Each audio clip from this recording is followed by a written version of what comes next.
आप देख रहे हैं सेट्स ऑफ रूरल इंडिया। इस समय जो बड़े शहरों में मौतें हो रही हैं, उन मौतों का तो आंकड़ा कहीं ना कहीं आपको दिख जाता होगा, लेकिन जो गाँव में मौतें हो रही हैं, जिसकी वजह अभी तक स्पष्ट नहीं हो पा रही है कि आखिर ये मौतें क्यों हो रही हैं, इनका ना तो कहीं आंकड़ों में गिनती हो रही है, ना तो वजह पता चल पा रही है कि आखिर इनकी मौतें कैसे हो रही हैं। अभी हम लखनऊ से, जहाँ पे सबसे ज़्यादा इस समय मौतें हो रही हैं, ऐसा कहा जा रहा है, सरकारी आंकड़े भी ऐसा कह रहे हैं, वहाँ से लगभग 200 किलोमीटर दूर कानपुर देहात जिला मुख्यालय के डाढ़ापुर गांव में बैठे हुए हैं।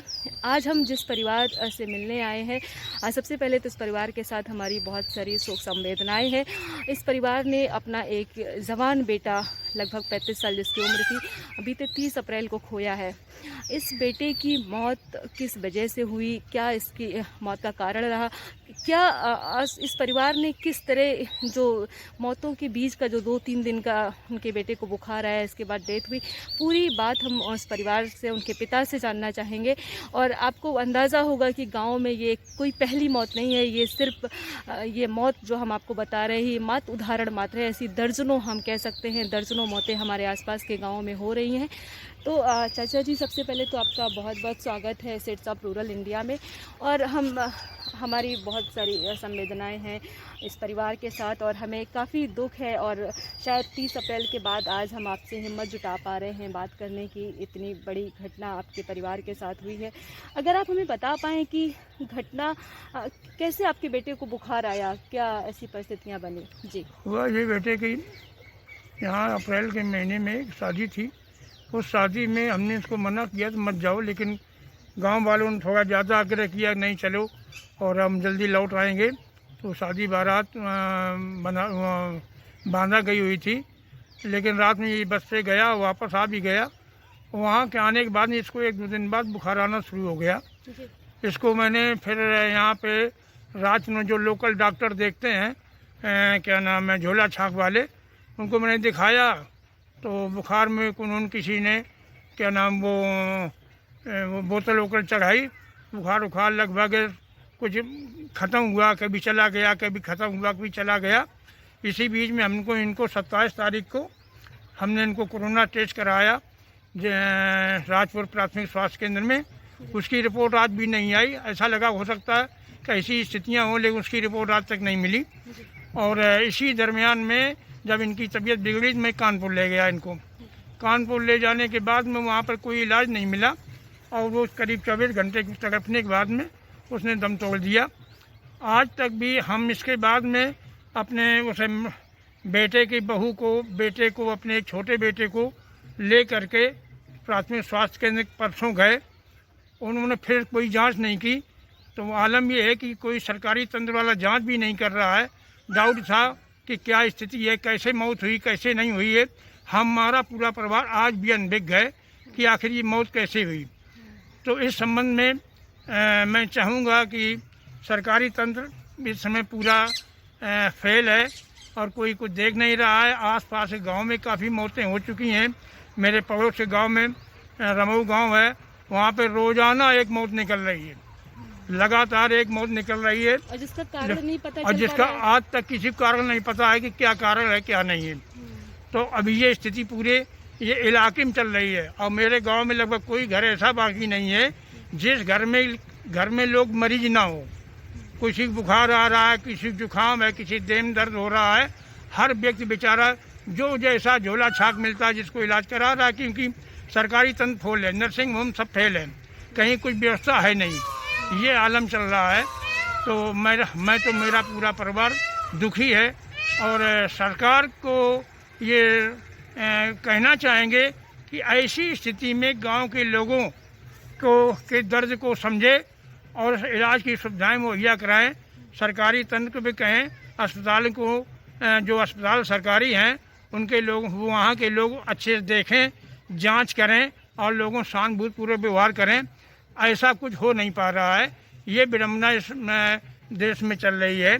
तो और पूरा परिवार, पूरा आसपास के एरिया क्या पूरा परेशान है। और लगभग हर गांव में लगभग एक आध मौत निकल आती रोजाना। और अगर ये जो मौतों की बात करें, जो लगातार आप बोल रहे हैं कि गांव में लोग बीमार हैं और जिन लोगों की मौतें हो रही है उनकी कोई वजह नहीं पता चली कि कोविड से मौत हो रही है या किससे होती है, तो कोई वजह नहीं। आपको वजह क्या लगती है? ये अभी हाल फिलहाल पिछले अगर 10-15 दिन की हम बात करें तो ये मौतें ज्यादा बढ़ गई हैं, क्या वजह लगती है? वजह ये लगता है कि कुछ लोग बाहर से आ रहे हैं तो वो पता नहीं किस तरीके से आ रहे हैं, कैसे आ रहे हैं, कि जांचें यहाँ हो नहीं पा रही हैं, तो वजह नहीं पता लग पा रही क्या है क्या नहीं है। तो आदमी परेशान दहशत में है, और दहशत के कारण जो है कुछ क्लियर नहीं हो पा रहा। आज तक कोई भी किसी मौत का ये क्लियर नहीं हुआ कि ये कैसे, ये हमारे घर की व्यक्ति की मौत कैसे हुई है, ये कोई क्लियर नहीं हो पा रहा है। और अभी जो ये शादी विवाह हो रहा है इसके बारे में आप? शादी विवाह में भी कहीं कोई रोक है नहीं, आदमी मान रहा नहीं है, और सरकार भी उसमें कोई प्रेशर नहीं कर रही है। तो इस तरीके से जो है लोग इकट्ठे हो रहे हैं। तो इकट्ठे होने, अभी चुनाव हुआ, चुनाव में लोग जब टोली में इकट्ठे होते रहे, सब जाते आते रहे, तो ये सब कारण है। उसका असर अब दिख रहा है। उसका असर अब दिख रहा है। ये स्थिति चल रही है। चुनाव में इतना भीड़ भाड़ चलती रही, सब लोग इधर उधर आते जाते रहे। चुनाव तो हो गया, जो कुछ हो गया, जीता हारी जिसकी हुई हो गई, लेकिन उसका ये असर शुरू हो गया है। ये स्थिति चल रही है पूरे गाँव में, आसपास के गाँव में। तो आपको अपने बेटे की जो मौत की वजह है, क्या लगता है? बारात में जाने से उसको बुखार आया? ऐसा लगता है कहीं कहीं एक डाउट तो वही है, कहीं कहीं कोई संक्रमण हुआ और इलाज नहीं हो पाया, जांच नहीं हो पाई। जांच हो जाती तो हमें संतोष हो जाता, ये जांच हो गई, इसमें ऐसा नहीं था, कुछ और कारण है। जब कोई जांच ही नहीं हुई तो आज भी स्थिति, आज भी उसकी 27 तारीख को मैंने उसकी जो जांच करवाई थी, आज तक उसकी रिपोर्ट नहीं आई है, अब भी नहीं आई। डेथ भी हो गई है, और बेटे की डेथ भी हो गई, आज तक रिपोर्ट नहीं आई। और मिट्टी भी गांव में आप ले आए, क्योंकि आपको कारण नहीं पता था। पता नहीं था, मिट्टी गांव में ले आए। गांव में लोगों ने, सब लोग इकट्ठे हुए और हालांकि दूरी बना के रखे, लेकिन फिर भी कहाँ तक क्या होता है, गांव में अंतिम संस्कार किया, लेकिन अभी तक किसी को ये कारण नहीं हो पाया कि स्थिति क्या है, कैसे मौत हुई, क्या हुआ।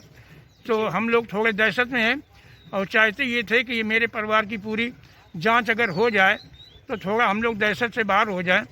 गए भी थे, किसी ने वहाँ सुना नहीं, वापस चले आए और ये कह दिया कि जिन गांव में मरीज निकल रहे हैं उनको टेस्ट कर रहे हैं, जहाँ मरीज नहीं निकलते उनको टेस्ट नहीं कर रहे हैं। अब ये स्थिति है, कोई देखने वाला नहीं है। हमारे दर्शक अंदाज़ा लगा पा रहे होंगे कि गाँव में जो अभी परिस्थितियाँ बनी हैं वो कितनी भयानक है, क्योंकि जो लोगों की मौतें हो रही हैं इनका कहीं आंकड़ों में इनकी गिनती ही नहीं हो रही है। कोरोना से जो लोग मर रहे हैं, जो हॉस्पिटल में मर रहे हैं, जिनकी रिपोर्ट पॉजिटिव आ रही है, उनका तो आंकड़ों में जिक्र हो रहा है, उनको तो आंकड़ों में जोड़ा जा रहा है। पर जो आए दिन, जैसा कि हमारे साथ चाचा जी ने भी बताया कि जो गाँव में मौतें हो रही है, हमारे पास के गाँव में रोज़ एक मौत हो रही है, या आसपास के कई गाँव में डेली मौतें 2-3, किसी गाँव में डेली 4 मौतें, 3 मौतें हो रही हैं, पर उन मौतों का कोई जिक्र नहीं, उनकी कोई चर्चा नहीं, लोगों को पता नहीं हो पा रहा है कि गांव में मौतें हो भी रही हैं। आलम यह है कि ना तो यहाँ कोविड की जांच हो रही है, ना लोगों को टीकाकरण लग पा रहा है। जो 45 साल से ज़्यादा उम्र के टीकाकरण की बात हो रही थी, वो भी टीकाकरण इन लोगों में नहीं लग पाया है। ऐसे बहुत सारे सवाल हैं कि जो पंचायत चुनाव हुआ था उसका असर अब देखने को मिल रहा है। गाँव से जो बाहर से लोग, रहने वाले लोग हैं, जो अलग अलग शहरों में रहते हैं जहाँ पे कोविड इस समय सबसे ज़्यादा फैल रहा है, वो लोग गाँव में आ रहे हैं तो उनके लिए कोई क्वारंटाइन का इंतज़ाम नहीं किया गया है। ऐसे बहुत सारे सवाल हैं जिनके जवाब ढूंढने के लिए मैं अपने आसपास के कई गाँव में आने वाले दिनों में कोशिश कर रही हूँ कि मैं जा पाऊँ और इन सारे सवालों के जवाब मिलें या ना मिलें, पर आपको गाँव की जो हकीकत है वो दिखाने की मेरी एक कोशिश है। उम्मीद करते हैं कि आप इस कोशिश में, अगर आपके आसपास इस तरह की घटनाएं हो रही हैं, आपके गांव में भी कुछ ऐसा चल रहा है, तो आप स्टेट्स ऑफ रूरल इंडिया को मैसेज करें, आप हमें बताएं। हमें आपके मैसेजेस का, हमें आपके गाँवों से बहुत सारे वीडियो का इंतज़ार रहेगा। धन्यवाद।